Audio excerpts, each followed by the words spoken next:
వర్షాల సన్నద్ధతపై గ్రేటర్ హైదరాబాద్ అధికారులతో ముఖ్యమంత్రి రేవంత్ రెడ్డి సమీక్ష. సహాయక చర్యల కోసం మాన్సూన్ ఎమర్జెన్సీ టీంతో సన్నద్ధంగా ఉండాలని ఆదేశం.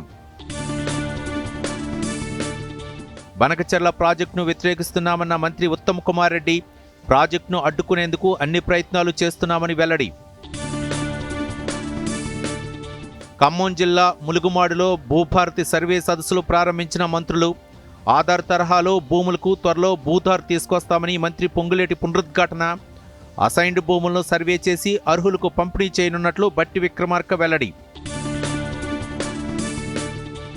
అస్సాం, సిక్కిం, మణిపూర్ రాష్ట్రాల వరద పరిస్థితిపై ప్రధాని మోదీ ఆరా. కేంద్రం నుంచి అన్ని రకాల సహాయ సహకారాలు ఉంటాయని ప్రధాని హామీ.